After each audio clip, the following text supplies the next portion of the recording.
नमस्कार साथियों, आइए आज सुनते हैं प्रभात कुमार मुखोपाध्याय द्वारा रचित एक बांग्ला कहानी देवी का हिंदी रूपांतरण। आज से करीब 100 वर्ष पहले की बात है। पूस महीने की लंबी रात किसी भी तरह समाप्त होना नहीं चाहती थी। उमा प्रसाद की नींद टूट गई। रजाई के भीतर उसने अपनी स्त्री को ढूंढा, लेकिन वहां नहीं मिली। पूरा बिछौना ढूंढने पर उसने देखा उसकी षोडशी पत्नी एक कोने में दुबक कर सो रही है। उमा प्रसाद ने अति सावधानी से रजाई को पत्नी पर डाल दिया। उमा प्रसाद 20 वर्ष का युवक है। हाल ही में उसने संस्कृत भाषा छोड़कर फारसी पढ़ना शुरू किया है। उसकी माँ अब जीवित नहीं है।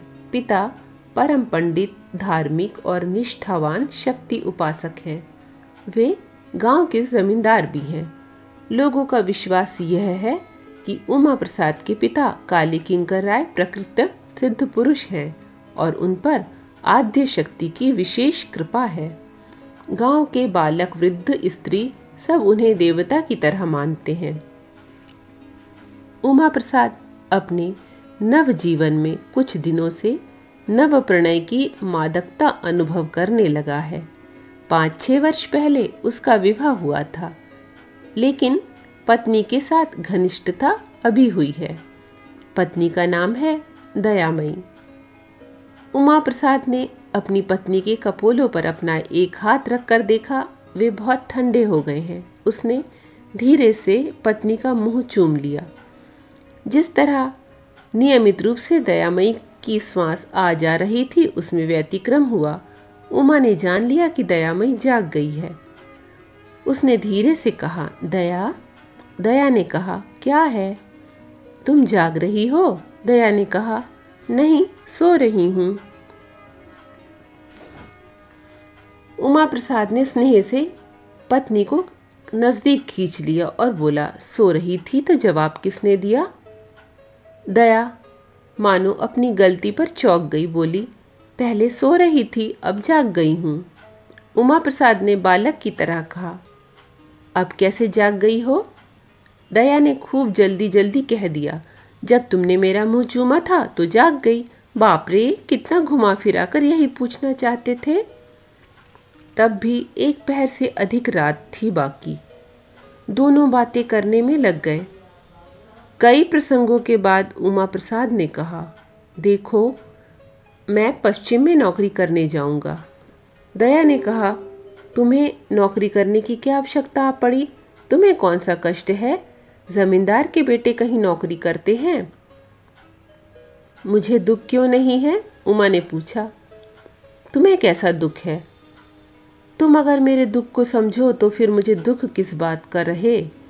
यह सुनकर दया ने सोचा, दुख कैसा है, लेकिन कुछ समझी नहीं। फिर हंसी करते हुए उसने कहा, तुम्हारा दुख कैसा? क्या मैं तुम्हारे मनपसंद जैसी नहीं हूँ? इस बात का दुख है तुमको? दया जानती थी ऐसी बात कहने से उमा प्रसाद को बहुत कष्ट होता है।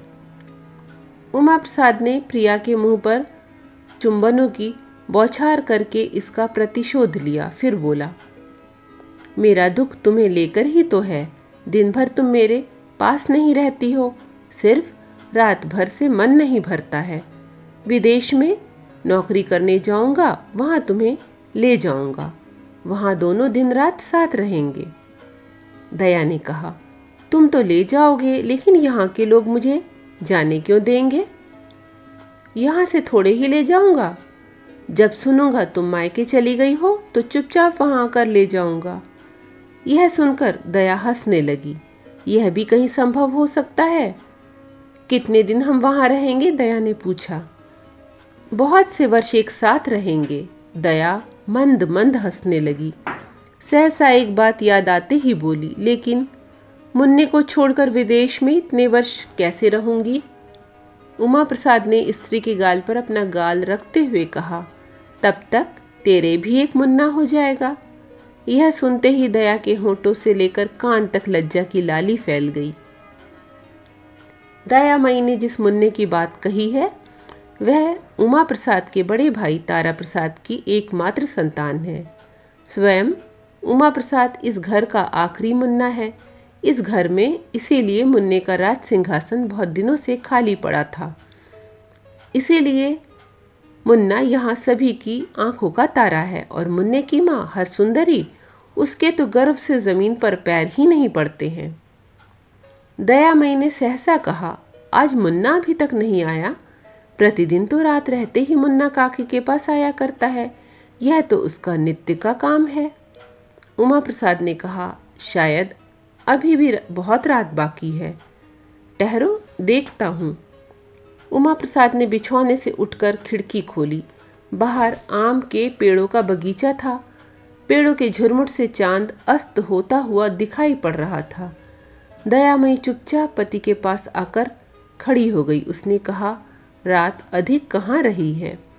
शीतकाल की ठंडी हवा घर के भीतर आने लगी, लेकिन फिर भी दोनों उस स्वप्न लोक में एक दूसरे की ओर देखते हुए खड़े रहे। बहुत देर से उनकी आंखें जो उपवासी थीं।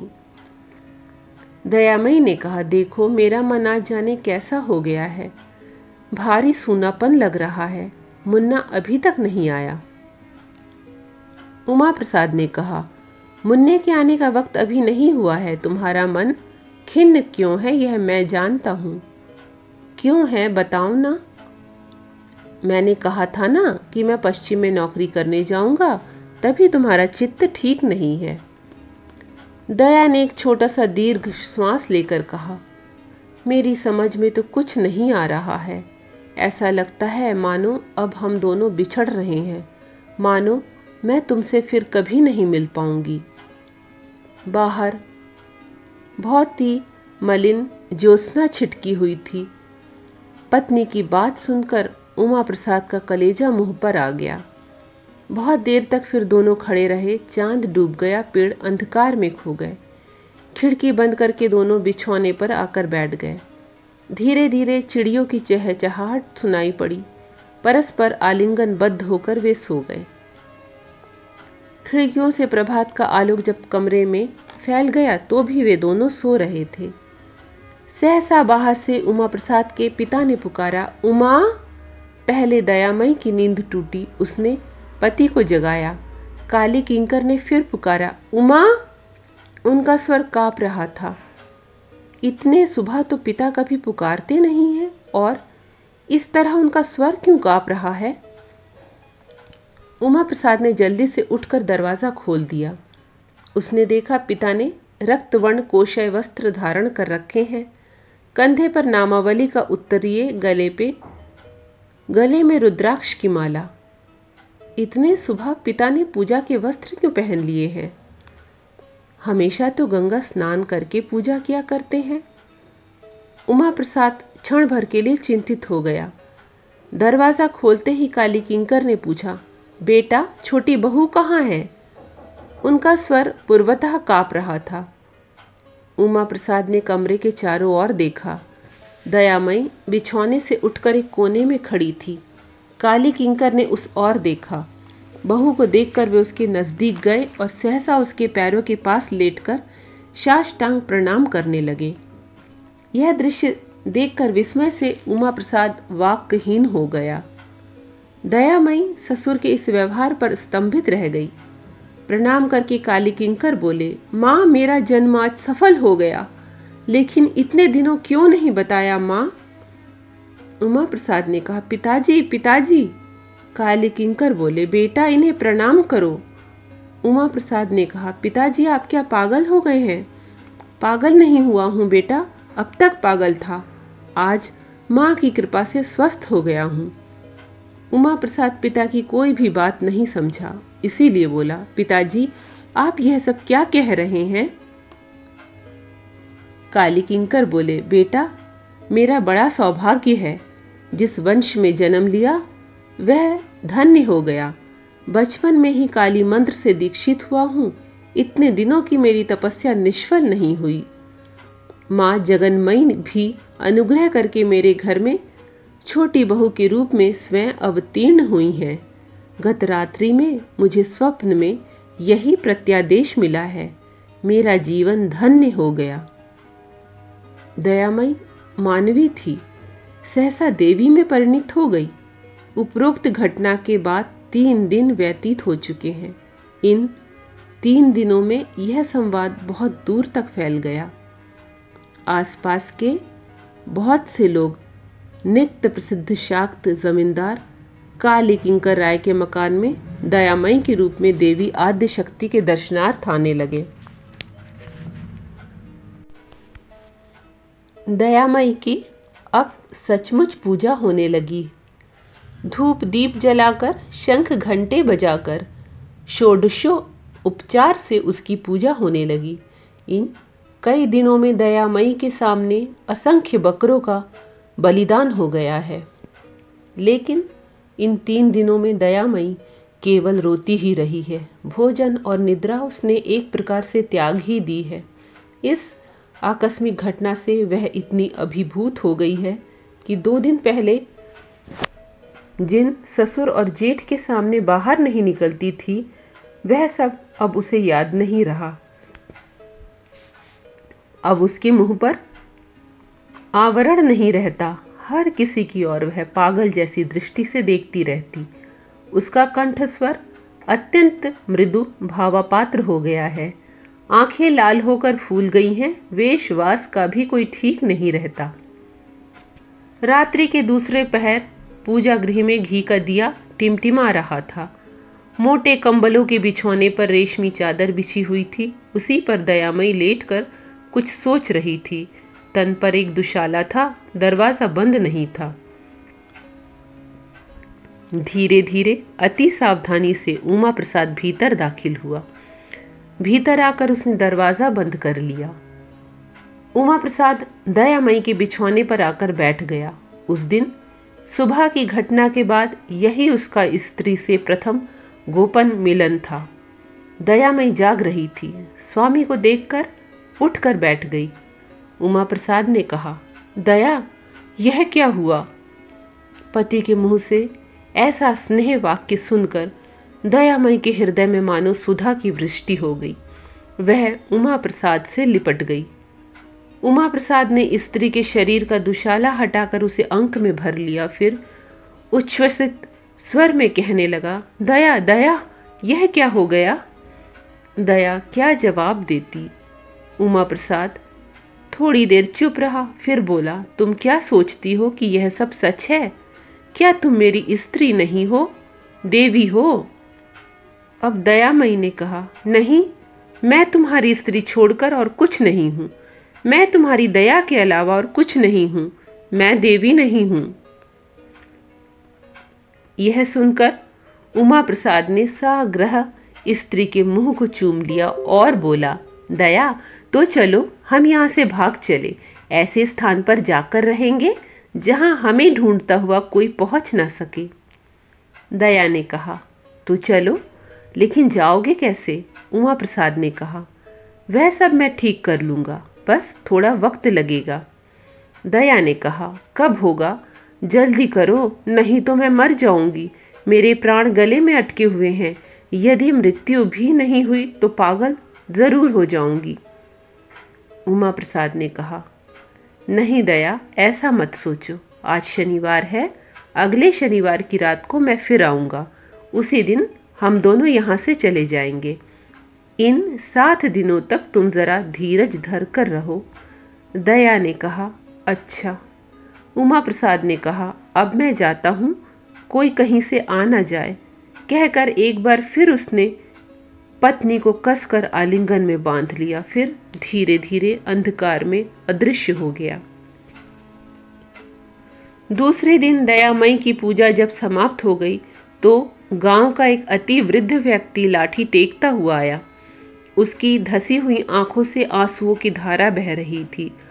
उसने आकर दयामयी के सामने घुटने टेक कर और हाथ जोड़कर कहा, माँ, मैंने जीवन भर तेरी पूजा की है। आज मेरे ऊपर संकट आ गया है। देवी, आज भक्त को बचाओ।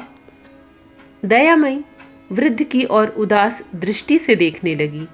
पुरोहित ने पूछा, क्यों दादा, तुम्हारे ऊपर कैसा संकट आ गया है? वृद्ध ने कहा, मेरा नाती कई दिनों से बीमार है। आज सुबह कविराज भी जवाब दे गए हैं, वह यदि नहीं बचेगा तो मेरा वंश ही लोप हो जाएगा। तभी देवी के पास उसकी प्राण भिक्षा के लिए आया हूँ। काली किंकर चंडी का पाठ कर रहे थे। वृद्ध के दुख से विगलित होकर दयामयी की ओर देखते हुए बोले, माँ, बूढ़े के नाती को जीवन दे दो।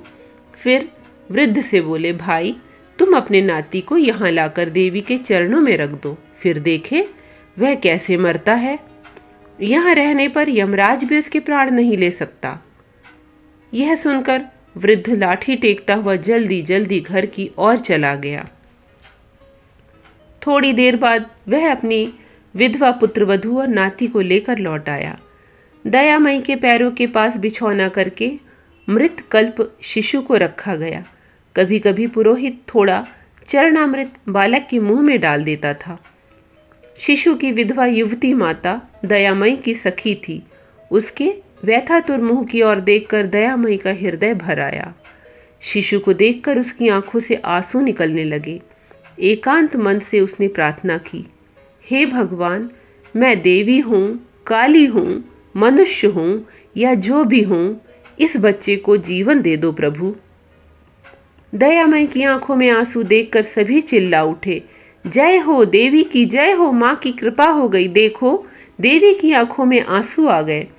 काली किंकर दुगने जोश से चंडी का पाठ करने लगे। दिन ज्यों ज्यों बढ़ता गया, शिशु की अवस्था उतनी ही अच्छी होती गई। संध्या को उसकी हालत देखकर वृद्ध खुशी मन से उसे घर ले गया। दयामयी के देवी होने का समाचार जितनी तेजी से फैला था, उससे कहीं शीघ्र मुमूर्ष शिशु की प्राण रक्षा की घटना चारों ओर फैल गई। दूसरे दिन सुबह ही एक और व्यक्ति ने आकर निवेदन किया, देवी, मेरी कन्या को आज 3 दिन से प्रसव पीड़ा हो रही है। उसकी हालत हर क्षण खराब होती जा रही है। उसे बचाओ जगन माता। कालिंकर बोले, अरे सब ठीक हो जाएगा, देवी का चरणामृत ले जाकर उसे पिला दो। उस व्यक्ति ने भक्ति से दयामयी के चरणों में प्रणाम किया और चरणामृत लेकर चला गया। दोपहर को खबर आई कि उस व्यक्ति की कन्या ने चरणामृत पीकर एक राजकुमार जैसे बच्चे को जन्म दिया है। आज शनिवार है।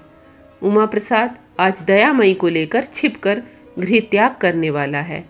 उसने सारा आयोजन ठीक कर लिया है, आवश्यक अर्थ संग्रह भी किया है। आधी रात के समय जब सब सो गए तो उमा प्रसाद चोर की तरह पूजा गृह की ओर गया। कमरे के कोने में घी का दिया उसी तरह टिमटिमा रहा था। दयामयी के बिछौने पर उमा प्रसाद जाकर बैठ गया। दयामयी सो रही थी। उमा प्रसाद ने पहले सस्नेह दयामयी के कपोलों को चूम लिया, फिर देह को झकझोर कर उसे जगाया। नींद टूटते ही वह हड़बड़ाकर बिछौने पर उठकर बैठ गई। उमा प्रसाद ने कहा, इतनी नींद, उठो चलो। दया ने पूछा, कहाँ? कहाँ जाने के समय पूछती हो? चलो, आज रात को ही हम नौका से पश्चिम की ओर भाग जाएंगे। दया कुछ देर चुपचाप सोचती रही।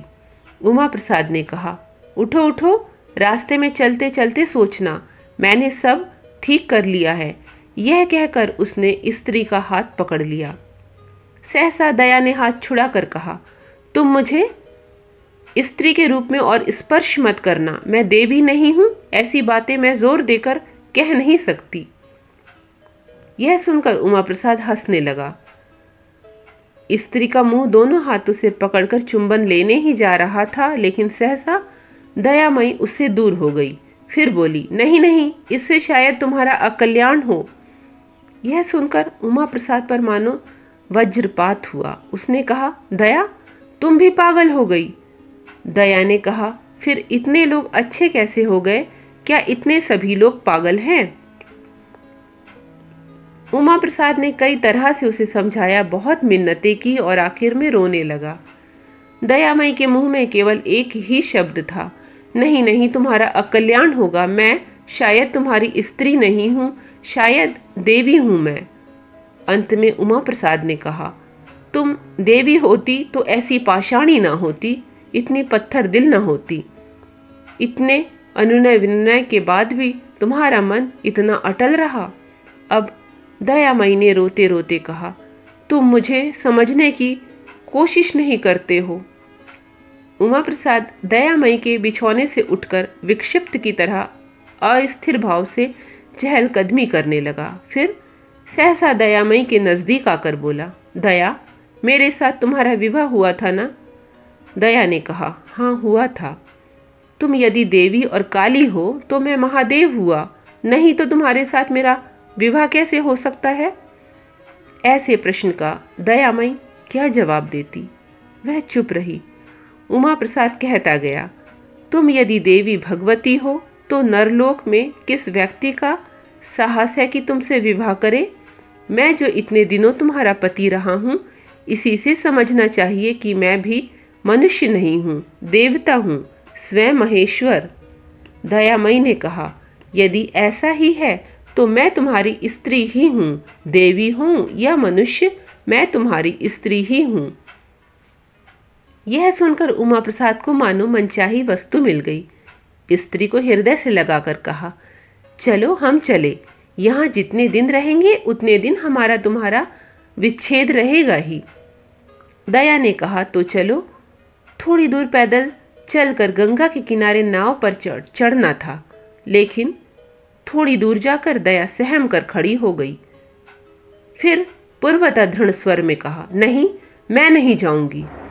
उमा प्रसाद ने फिर अनुनय विनय की, लेकिन दया किसी भी तरह राजी नहीं हुई। दयामयी ने कहा, मैं यदि देवी हूँ, तुम यदि मेरे पति महेश्वर हो, तो चलो हम दोनों लौट चले, दोनों एक साथ पूजा ग्रहण किया करेंगे, भागे क्यों? इतने लोगों की भक्ति को धक्का क्यों लगाए? मैं नहीं भागूंगी, चलो हम लौट चले। मर्माहत होकर उमा प्रसाद ने कहा, तुम अकेली ही लौट जाओ, मैं नहीं जाऊंगा। ऐसा ही हुआ। दयामयी अकेली ही देवित्व पर लौट आई। उमा प्रसाद उस अंधेरी रात में जो कहीं चला गया, फिर उसका कोई संवाद नहीं मिला। दयामयी के देवित्व में सभी को विश्वास था, केवल नहीं था उसकी जेठानी हर सुंदरी मुन्ने की माँ को। इसीलिए पहले जब अपने देवी होने पर दयामयी को ही विश्वास नहीं हो रहा था, तो वह एक दिन बड़ी बहू हर सुंदरी के पास जाकर रोने लगी। दीदी, यह मुझे क्या हो गया है? उस वक्त बड़ी बहू ने कहा था, क्या करूं बहन, ससुर जी पागल हो गए हैं। उमा प्रसाद के चले जाने के बाद 2 सप्ताह बीत गए। तीसरे सप्ताह में मुन्ने को बुखार हो गया। दिन प्रतिदिन बच्चा सूखता गया। वैद्य आए, लेकिन काली किंकर ने उन्हें चिकित्सा नहीं करने दी। बोले, मेरे घर में जब स्वयं देवी का अधिष्ठान है तो यहाँ वैद्य का क्या काम? माँ के चरणामृत को पीकर ना जाने कितने लोग अच्छे हो गए हैं। बड़ी बहू ने अपने पति तारा प्रसाद से कातर प्रार्थना की, लड़के को कविराज को दिखाकर कोई दवा दो, नहीं तो वह नहीं बचेगा। वह राक्षसी डायन मेरे बच्चे को खा जाएगी। तारा प्रसाद अत्यंत पितृभक्त थे। पिता का विश्वास, पिता का विधान, इन्हें वे वेद की तरह मानते थे। इसीलिए बोले, खबरदार, ऐसी बातें मत करो, मुन्ने का अकल्याण होगा, देवी जो करेगी वही होगा।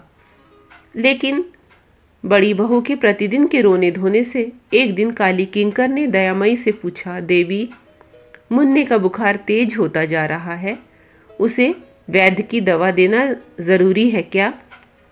दयामयी ने कहा, नहीं, उसे मैं ही ठीक कर दूंगी। काली किंकर निश्चिंत हो गए। तारा प्रसाद भी चिंता मुक्त हुए। केवल मुन्ने की माँ जिसे देखती उसे ही रोकर कहती, कोई दवाई बताओ, मेरा मुन्ना नहीं बचेगा।